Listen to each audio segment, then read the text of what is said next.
होती है और जिस लड़की से शादी तय होती है वो बहुत ज़्यादा खूबसूरत होती है और बहुत ज़्यादा पढ़ी लिखी होती है। इस शादी को लेकर वो लड़का इतना एक्साइटेड होता है कि मेरी शादी जिस लड़की से हो रही है वो बहुत ज़्यादा पढ़ी लिखी है। बहुत खुश होता है वो अपनी होने वाली पत्नी से और बहुत खुश भी होता है अपनी शादी से। इसके चलते वो उसकी सुख सुविधा की सारी व्यवस्था कर लेता है अपने घर में, उसके लिए कार ले लेता है पहले से, और तो और 10 लाख का बैंक से लोन लेकर और सारी सुविधाएं कर देता है कि उसको जब वो आएगी शादी कर कर तो उसको किसी चीज़ की दिक्कत ना हो मेरे घर में।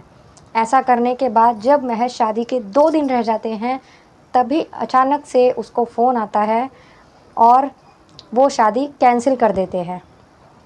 कैंसिल करने के बाद वो लड़का पूरी तरह से बर्बाद हो जाता है एक तरह से। लेकिन जब अचानक 4 साल बाद जब उसको बैंक से फ़ोन आने लगते हैं लोन के लिए, क्योंकि वो लोन भर नहीं पाता इस टेंशन में, क्योंकि उसको कर्जा इतना ज़्यादा हो गया था, शादी के चक्कर में उसने कर्जा कर लिया था, कार का लोन भी था, तो इसीलिए वो जब कर्जा नहीं दे पाता, बैंक का लोन नहीं चुका पाता, तो बैंक से नोटिस आना शुरू हो जाते हैं। अब जब वो अचानक बैंक जाता है, इस बात को 4 साल निकल जाते हैं, जब वो 4 साल बाद बैंक जाता है तो देखता है जिस मैनेजर ने उसे नोटिस भेजा था, बैंक मैनेजर ने, वही थी वो जिससे उसकी शादी तय हुई थी। अब जब उसे वो सामने देखता है तो दोनों एक दूसरे को देखकर चौंक जाते हैं और दोनों की ही आंखें नम हो जाती हैं। लेकिन इत्तेफाक की बात ये थी कि जब वो उस लड़की को देखता है जिससे उसकी शादी तय हुई है, वो अब तलाकशुदा बन चुकी थी। तलाकशुदा महिला बनकर वहाँ मैनेजर थी। तो दोस्तों, बहुत ही इंटरेस्टिंग स्टोरी है ये, बहुत ही अनोखी कहानी है। प्लीज़ आप लोग देखिएगा ज़रूर। अच्छी लगे तो वीडियो को लाइक कर दीजिएगा, चैनल को भी सब्सक्राइब कर दीजिएगा अगर आप लोग चैनल पर नए हैं। तो मैं गीता गुप्ता, स्वागत है आप लोगों का मेरी आज की एक नई सच्ची कहानी में। जय माता दी। तो दोस्तों, ये जो कहानी है ये देहरादून की है, जहाँ की एक परिवार था, उसमें कि एक लड़का था। उनका लड़का स्कूल में, प्राइवेट स्कूल में टीचर था, टीचर की जॉब किया करता था। अब वो उसके माँ बाप उसके लिए लड़की देखना शुरू करते हैं कि हमारा बेटा बड़ा हो गया है, घर में बहू आ जाएगी तो अच्छा रहेगा। लड़के का नाम विजय होता है। अब जब लड़की देखना शुरू करते हैं तो एक लड़की मिलती है जो कि पढ़ी लिखी होती है बहुत ज़्यादा, और वो उसने फॉर्म भर रखे होते हैं नौकरी के लिए। जब लड़की मिलती है तो बहुत खूबसूरत लड़की होती है। लड़की का नाम आराध्या होता है। अब लड़की को देखने के बाद सभी लोग राज़ी हो जाते हैं, इधर लड़की वाले भी तैयार हो जाते हैं, लड़के वाले भी पसंद कर लेते हैं एक दूसरे को। लेकिन जो लड़का होता है विजय, उसको लड़की बहुत पसंद आती है और वो पढ़ी लिखी ज़्यादा होती है, इसलिए वो ये चाहता है कि उसको किसी बात की दिक्कत ना हो मेरे जब वो घर में आए। तो वो उसकी सुख सुविधा की सारी तैयारियां कर लेता है। जो भी उसे कमी लगती है अपने घर में, अपना घर ठीक करवा लेता है, उसके लिए कार ले लेता है बैंक से 10 लाख का लोन लेकर।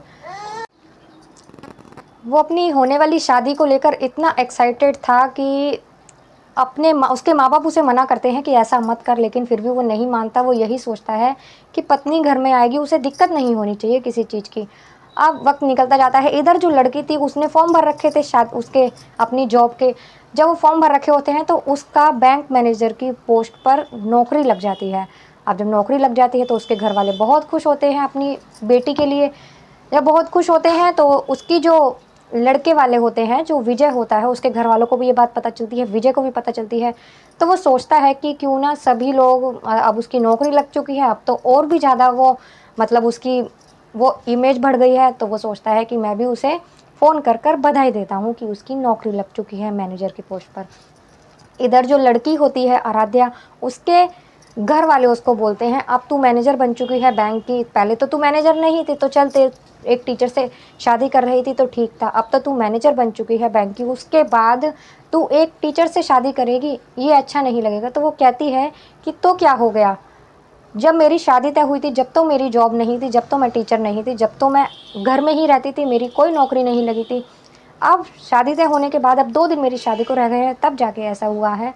मैं शादी इसी लड़के से करूँगी। लेकिन उसके जो पापा होते हैं, उसके मामा होते हैं, काफ़ी रिश्तेदार, कुछ रिश्तेदार ऐसे होते हैं जो कि भड़काने का काम करते हैं। उन रिश्तेदारों के आगे उसकी नहीं चलती और ऐसा ही होता है। जब विजय उसको फ़ोन करता है तो वो फ़ोन नहीं उठाती। तो वो सोचता है कि शायद घर में रिश्तेदार होंगे, शादी का घर है और ऊपर से उसकी जॉब लग गई है आराध्या की, तो शादी के घर में इतनी सारी भीड़-भाड़ होगी इसलिए उसने फ़ोन नहीं उठाया होगा। वो शाम को दोबारा फ़ोन करता है, जब फ़ोन करता है तो वो उठा लेती है और उठाकर कहती है, लो पापा से बात करो। जब वो अपने पापा को फ़ोन दे देती है तो उसके जो पापा होते हैं उससे बात करते हैं और कहते हैं कि देखो बेटा, ऐसी बात है कि आराध्या जो है उसकी जॉब लग गई है। तो वो कहता है, हाँ हाँ मुझे पता है, इसीलिए मैंने फ़ोन किया है उसे बधाई देने के लिए। तो वो कहता है कि जॉब में, अब उसकी नई नई जॉब लगी है, पता नहीं उसे सेटल होने में कितना टाइम लग जाए, तो अभी हम शादी नहीं कर सकते। तो वो कहता है कोई बात नहीं, मैं उनकी जॉब के आड़े कभी नहीं आऊँगा, वो जॉब करें ना करें, उनको कितना वक्त लग जाए मैं उन्हें वो वक्त दूंगा, मैं कभी उन्हें परेशान नहीं करूँगा इस बात पे। तो उसके जो पिता होते हैं वो कहते हैं 2 साल बाद भी कोई गारंटी नहीं है कि हम शादी करें, और अभी ये समझ लो हम शादी नहीं करना चाहते। ऐसा कहने के बाद वो फ़ोन काट देते हैं। अब जो विजय होता है इस बात का उसको बहुत बड़ा धक्का लगता है, वो अपने घर वालों को ये बात बताता है तो उन्हें भी बहुत ज़्यादा बुरा लगता है। उसके माँ बाप बोलते हैं कि अगर यही तूने शादी के लिए मना करा होता तो वो लोग केस कर देते तेरे ऊपर, कंप्लेंट कर देते तेरी, अब तू भी उनके साथ ऐसा कर। तो विजय कहता है कि हम ऐसा नहीं करेंगे और जो भी किया उन्होंने कोई बात नहीं, करने दो। ऐसा कहने के बाद अब उसने बहुत सारा कर्जा ले रखा था शादी के लिए, अब वो बहुत ज़्यादा परेशान हो जाता है। कार का लोन तो जैसे तैसे उसका ख़त्म ही हो जाता है, लेकिन बैंक का लोन वो नहीं दे पाया था, जो उसने 10 लाख का लोन लिया था, वो भी अपने घर के ऊपर। अब वो परेशान रहता है। करीबन इस बात को धीरे धीरे 4 साल निकल जाते हैं। उसकी कार का लोन पूरा हो चुका था। मुश्किल से उसने 1-2 लाख रुपए ही दिए थे बैंक के लोन के। अब वो 10 से 12 लाख हो चुका था जो बैंक का लोन था। अब उसके पास 4 साल बाद नोटिस आता है। जब उसके पास नोटिस आता है तो उसे बैंक जाना पड़ता है। अब वो बैंक जब जाता है तो वो भी और लोगों की तरह वहीं जाता है। जब वो इसका उसका जब नंबर आता है, वो बैंक मैनेजर को जब देखता है तो एक दूसरे को देख के पहचान जाते हैं, लेकिन एक दूसरे को ये एहसास नहीं दिलाते कि हम एक दूसरे को जानते हैं। वो उसको कहते हैं कि आपने लोन ले रखा था और आपने अभी तक चुकाया नहीं है लोन। तो वो कहता है कि हाँ, मैंने लोन लिया था और किसी वजह से मैं चुका नहीं पाया। तो वो कहती है कि आपने क्यों लिया था ये लोन? तो वो कहता है कि मैडम मेरी शादी हो गई थी और शादी के लिए मैंने ये लोन लिया था कि मेरी जो होने वाली पत्नी है वो बहुत पढ़ी लिखी है और मैं उसके लिए सुख सुविधाओं के लिए, उसे किसी चीज़ की दिक्कत ना हो, इसी के लिए मैंने लोन लिया था। कार भी ली थी, लोन भी लिया था, लेकिन अचानक से शादी कैंसिल हो गई तो इसीलिए मैं लोन भर नहीं पाया, क्योंकि मैं बहुत ज़्यादा कर्जे में डूब गया था। ऐसा कहने के बाद वो लड़की जो होती है कहती है इसकी क्या ज़रूरत थी लोन लेने की। अगर ऐसा कहने के बाद उसकी आंखें नम हो जाती हैं लड़की की, क्योंकि वो जानती थी कि ये जो कुछ भी हुआ है उसके साथ वो उसी की ही वजह से हुआ है। ऐसा कहने के बाद वो भी फिर थोड़ी देर शांत रहते हैं। उसके बाद वो कहती है कि आपने मुझे पहचाना? तो विजय कहता है कि हाँ हाँ, मैंने क्यों नहीं पहचाना आपको, अच्छी तरह पहचान लिया मैंने आपको। वो उससे कहती है कि आप कैसे हो, क्या आपने शादी कर ली? तो वो कहता है मैं जैसा भी हूँ आपके सामने हूँ, बस कट रही है मेरी ज़िंदगी और मैंने शादी नहीं करी है। कि ज़रूरी नहीं था आपको लोन लेना, और अगर आप शादी ऐसे ही कर लेते, मेरे पापा तो दहेज देने के लिए तैयार थे, अगर आप मेरे पापा से गाड़ी मांगते या कोई दहेज मांगते तो वो मना नहीं करते आपसे, आपने कर्जा क्यों लिया? तो वो कहता है कि मुझे दहेज नहीं चाहिए था, मैं दहेज लेने के सख्त सख्त खिलाफ़ हूँ और इसीलिए मैं चाहता था कि मैं जो कुछ भी करूँ अपने आप करूँ, इसीलिए मैंने दहेज की सख्त मना कर दिया था। ऐसा कहने के बाद वो उससे कहता है कि आपने तो शादी कर ली होगी, आप तो बहुत खुश हैं, आपकी तो एक बिज़नेसमैन से शादी हो गई थी।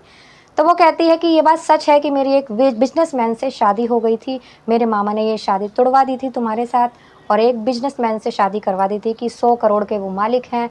और ऐसा करने के बाद मेरी शादी भी हो गई थी, 3 महीने में अपने ससुराल में रही, लेकिन शादी करके जब मैं वहाँ गई तो मुझे पता चला उन्होंने 100 करोड़ का पहले से ही उनके ऊपर कर्जा है, और इसीलिए मैं बहुत ज़्यादा वहाँ दुखी रही। और मुझे जब ये सब बात पता चली तो मैं बस 3 महीने ही वहाँ रही थी। 3 महीने के बाद अपने घर आ गई, और जब वो बिज़नेसमैन से मेरी शादी हो रही थी, इतने बड़े बिज़नेसमैन से, तो मेरे पापा ने भी बैंक से लोन ले लिया था। 50 लाख का करीबन लोन लिया था मेरी शादी के लिए, मेरी शादियों की तैयारियों के लिए। अब वही लोन मैं आज तक भर रही हूँ। तो वो कहता है कि कोई बात नहीं। तो वो कहती है तुम अपनी शादी का लोन भर रहे हो, मैं अपनी शादी का लोन भर रही हूँ। फिर और भी कस्टमर खड़े थे तो वो उससे कहती है कि अगर आप मुझसे मिलना चाहो तो शनिवार को क्या हम मिल सकते हैं? शनिवार को बैंक बंद रहेगा तो मैं तुमसे मिल सकती हूँ। तो वो कहता है हाँ हाँ, मैं आपसे ज़रूर मिलूँगा, जहाँ आप कहोगी मैं वहाँ आकर मिलूँगा आपसे। उस वक्त वो वहाँ से चला जाता है। फिर शनिवार को वो लोग मिलते हैं। तो वो कहता है कि आपकी तो छुट्टी होगी? वो कहता है हाँ, मेरी छुट्टी है आज की, दोनों मिलते हैं। दोनों मिलने के बाद फिर जो आराध्या होती है वो उसका हाथ पकड़ लेती है और उसको बोलती है कि अगर आप बुरा ना माने तो क्या हम अब एक नहीं हो सकते। जो विजय होता है, विजय बोलता है उसको कि अगर आप चाहें तो हम शादी कर सकते हैं दोबारा। तो वो लड़की कहती है कि अगर मैंने अपने रिश्तेदारों की बात ना मानी होती, काश कि मेरी चलती और मेरी शादी तुमसे हो गई होती, तो आज हमें ये दिन नहीं देखना पड़ता। इधर विजय भी कहता है कि कोई बात नहीं, अब अगर आप चाहती हैं तो हम अब शादी कर लेंगे, अब अभी हो जाएंगे, सब ठीक हो जाएगा। तो ऐसा कहने के बाद फिर दोनों अपने अपने घर वालों को ये बात बताते हैं और अब जो लड़की थी आराध्या, उसके घर वाले भी मान जाते हैं। मानने के बाद फिर दोनों की शादी हो जाती है और धीरे धीरे बैंक का कर्जा चुकाने लगते हैं। तो दोस्तों ये थी आज की कहानी। कैसी लगी आपको आप लोग कमेंट कर कर ज़रूर बताना। बाकी मिलते हैं अगले किसी वीडियो में एक नई सच्ची कहानी के साथ। तब तक के लिए नमस्कार।